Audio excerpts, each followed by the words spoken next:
দশ মহাবিদ্যার অন্যতম দেবী বগলামুখী, যিনি মা দুর্গার এক রুদ্ররূপ। ওং হ্রিং বগলামুখী সর্বদুষ্টানাং বাচং মুখং পদং স্তম্ভায় জিহ্বাং কিলয় বুদ্ধিং বিনাশয় হ্রিং ওং স্বাহা। প্রলয়ঙ্করী ঘূর্ণিঝড়কে প্রশমিত করেছিলেন মা বগলামুখী। আমাদের এই পুণ্যভূমি ভারতবর্ষ তিনটি ভাগে বিভক্ত: বিষ্ণুক্রান্তা, অশ্বক্রান্তা ও রথক্রান্তা। দেবী বগলামুখীর এই আবির্ভাব ও তার সাধনা মূলত রথক্রান্তা ও অশ্বক্রান্তা বিভাগের এক অমূল্য সম্পদ। বিন্ধ্য পর্বত থেকে তিব্বত পর্যন্ত বিস্তৃত রথক্রান্তা অঞ্চলেই দেবীর প্রধান পীঠস্থানগুলি অবস্থিত। লোকবিশ্বাস ও শাস্ত্রীয় মতে এই বিভাগে দেবীর উপাসনা সাধককে অজেয় শক্তি ও শত্রুর হাত থেকে মুক্তি প্রদান করে। বগলামুখীর আবির্ভাবের প্রথম কাহিনী। মা বগলামুখীর আবির্ভাবের কাহিনী যেন এক পরম আশ্রয়ের গল্প। সত্যযুগে একবার সমগ্র সৃষ্টি এক ভয়াবহ সংকটের মুখে পড়েছিল। হঠাৎই এক প্রলয়ঙ্করী ঘূর্ণিঝড় ও মহাঝড় শুরু হয়, যা সমস্ত কিছুকে তছনছ করে ধ্বংসের দিকে নিয়ে যাচ্ছিল। চরাচরে হাহাকার পড়ে যায়। সৃষ্টি রক্ষার ভার যাদের ওপর, সেই দেবতারাও চিন্তিত হয়ে পড়েন। তখন জগৎপালক ভগবান বিষ্ণু এই মহাবিপদ থেকে সৃষ্টিকে রক্ষা করতে তপস্যা শুরু করেন। তিনি যখন সৌরাষ্ট্রের বর্তমান গুজরাট কাছে হরিদ্রা সরোবরের তীরে গভীর ধ্যানে মগ্ন, তখন তার সেই তপস্যা তেজ আর ব্রহ্মাণ্ডে সম্মিলিত প্রার্থনা থেকে এক দিব্য জ্যোতির প্রকাশ ঘটে। সেই হরিদ্রা সরোবরের পবিত্র জলরাশি থেকে পীতবরণা মা বগলামুখী আবির্ভূত হন।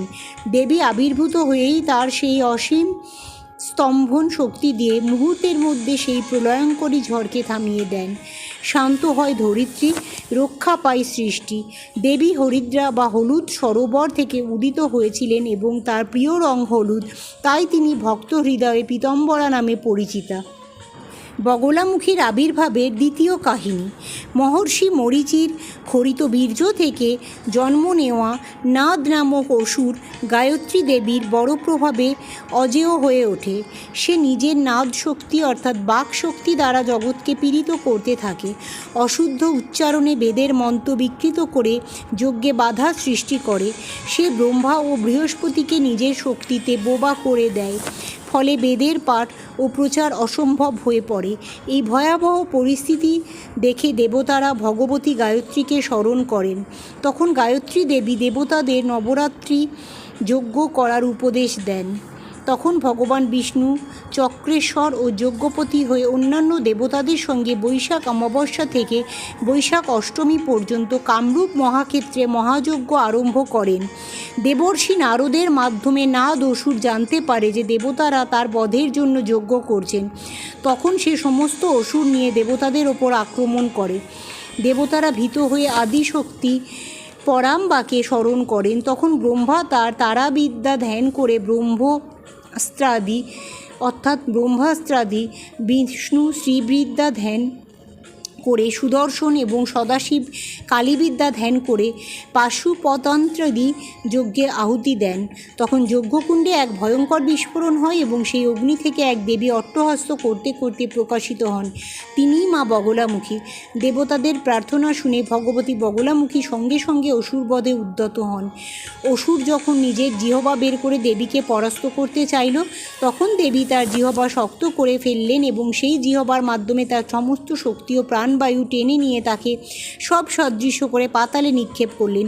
সেই দিন বৈশাখ শুক্ল অষ্টমীর মধ্যরাত্রি বীররাত্রি নামে বিখ্যাত। মা বগলামুখীর এক হাতে শত্রুর জিহ্বা ধরা এবং অন্য হাতে গদা। এটি কেবল বাহ্যিক শত্রু বিনাশ নয়, বরং আমাদের মনের ভিতরে থাকা কুচিন্তা, মিথ্যা ভাষণ এবং অশুভ প্রবৃত্তিগুলোকে টেনে ধরার প্রতীক।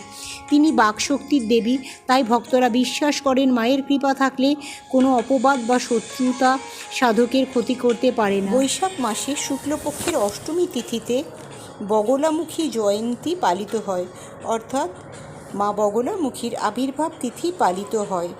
2026 সালের 24শে এপ্রিল এই তিথিটি পালন করা হয়েছে। জয় মা বগলামুখী, সকলকে ভালো রেখো মা।